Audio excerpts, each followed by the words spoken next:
Question is that the ministerial statement on restricting hate speech to maintain racial and religious harmony in Singapore to be considered by Parliament. Mr. Christopher De Souza.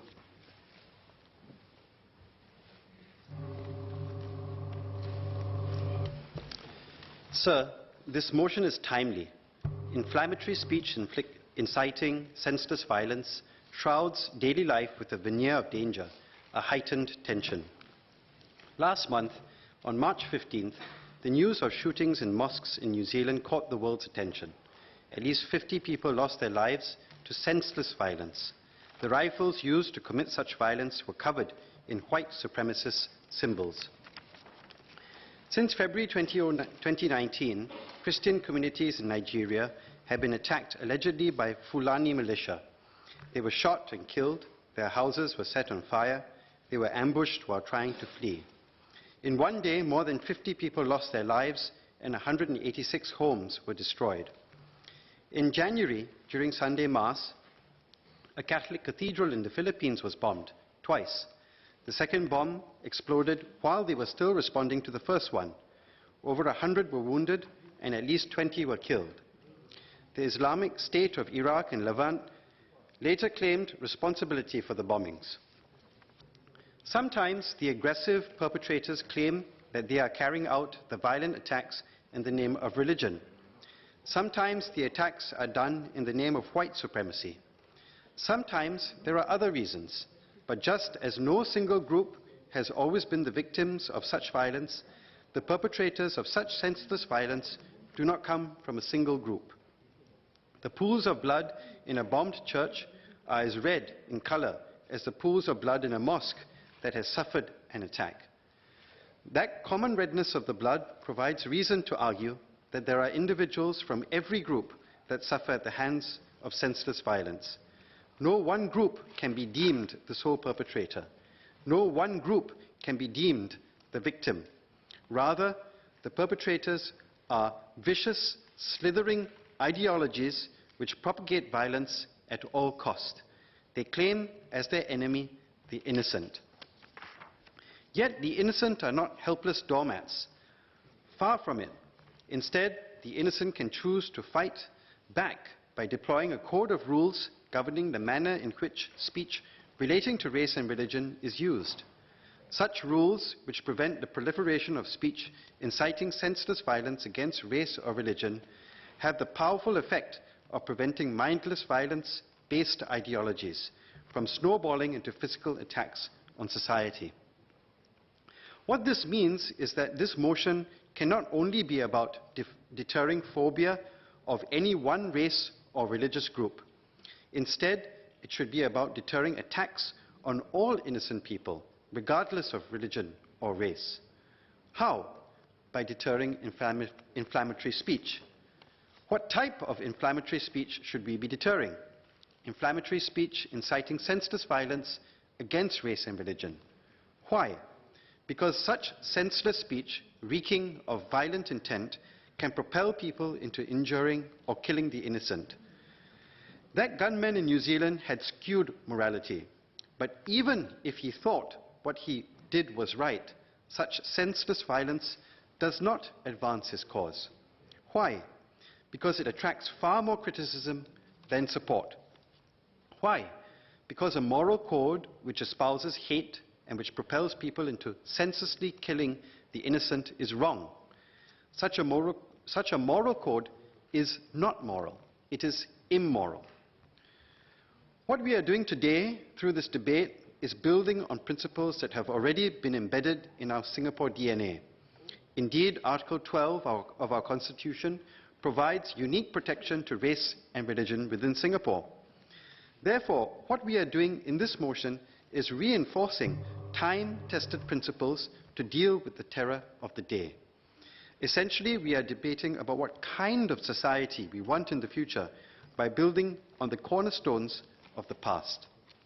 So, I am clear that we should deter inflammatory speech inciting violence against race or religion. However, what I do not wish for is for the definition of hate speech to be broadened such that even a differing view expressed respectfully becomes hate speech. For a robust and meaningful exchange of ideas, it must be possible to present a different view when this is done in a respectful manner. A respectful and reasoned differing view should not be considered hate speech.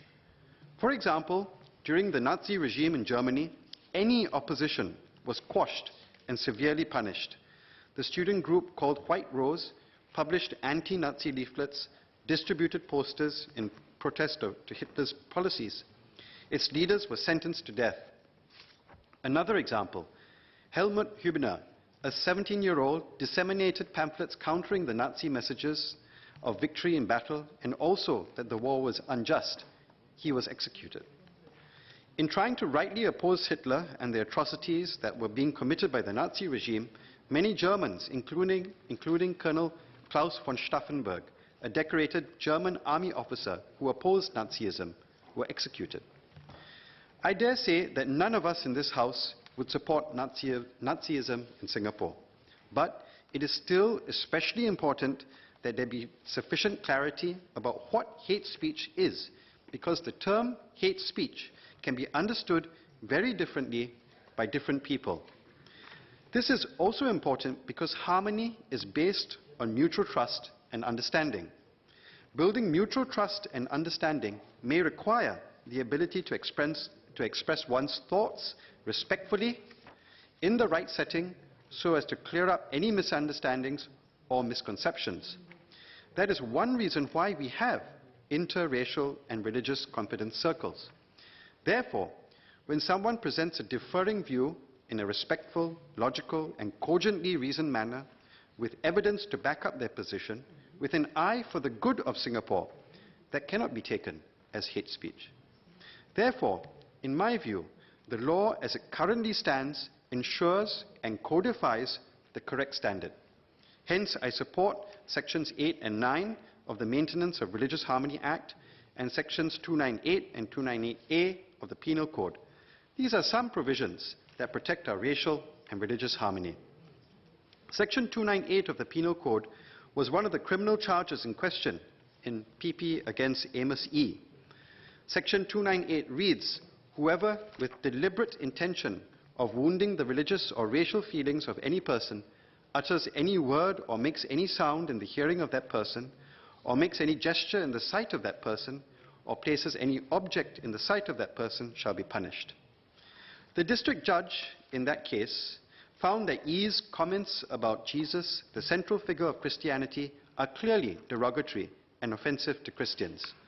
On appeal to the High Court, the conviction was upheld, and the judgment stated that the methodology in the language has been to use coarse and hard-hitting words to arouse emotion, using vulgarities and insults to deliberately provoke the reader and to draw him out, in the words mentioned in the charge, unquote.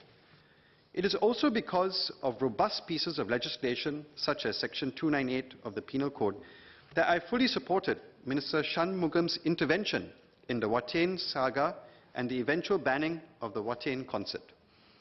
A strong argument can be mounted to suggest that the element of wounding religious feelings in Section 298 of the Penal Code was engaged by the Watain's lyrics in the distasteful songs of On Horns Impaled and From the Pulpits of Abomination, quite possibly contravening Section 298. Furthermore, a good and arguable case can be mounted that Watain would have also contravened Section 298A(b) of the Penal Code because it may have committed an act which the ban knows is prejudicial to the maintenance of harmony between religious or racial groups and which disturbs or is likely to disturb the public tranquility. The ban has been very explicit that their music is the devil's music, and they even call their concerts rituals, which they perform using so-called ritualistic props, such as pig's blood.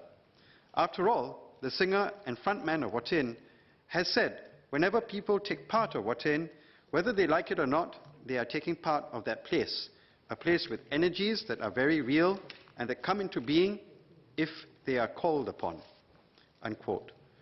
As for disturbing public tranquility, that can be found in the interviews, saying that, I quote, "there will be no misunderstanding if their fans start shooting people," unquote. In an interview with Metal Blast at Bloodstock Open Air Festival in 2012, a member of the band stated, I quote, "I totally encourage any kind of terrorist attacks committed in the name of Watain. Absolutely.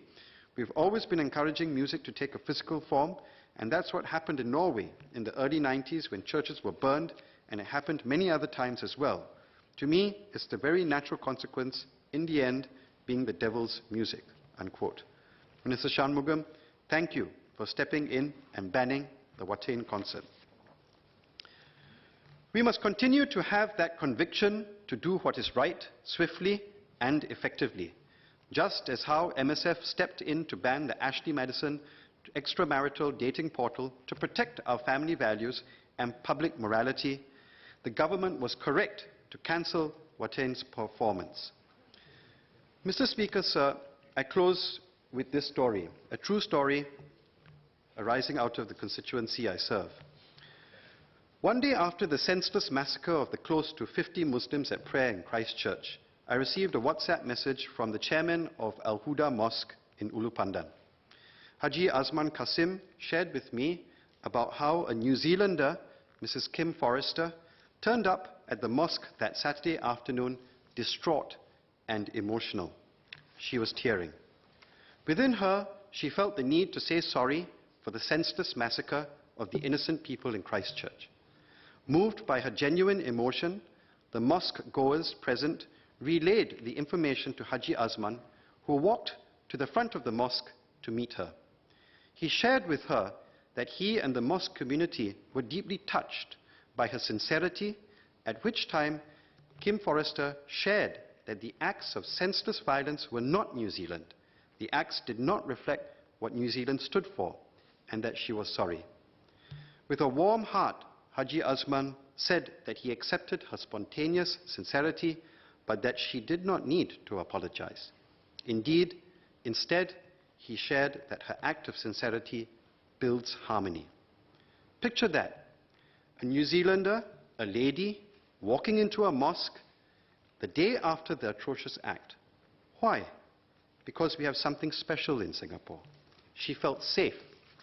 She knew she would have an audience who would listen and not berate, a community who would welcome and not blame. And why did Haji Azman, a senior member of the mosque, so spontaneously walk out from behind his desk to meet her? Because he sensed sincerity and comradeship in grief. Who did the consoling? By a sweet twist of irony, it was Haji Azman. That, for me, is a picture of trust, and it occurred within an environment of trust, which is Singapore. We will all share iftar during the fasting month at Haji Azman's invitation. Sir, would Singapore have an environment of trust if we did not have robust provisions such as Section 298 of the Penal Code? Would we have that environment of trust if we did not have organizations such as the Home Team and the ISD constantly tilling the soil to prevent fractious disharmony in our society? Would we have the environment of trust if we shied away from difficult debates and hard topics in Parliament? I don't think so. It is because Singapore and Singaporeans are unafraid to fulfill those very duties, to carry out those very acts, that we have created an environment of trust and peace today, a constant work in progress. In that way, Singapore is special, and it is one key reason why I support this motion. Thank you. Order. I propose to take a break now. I suspend the sitting and will take the chair at 4:40 p.m. Order. Order.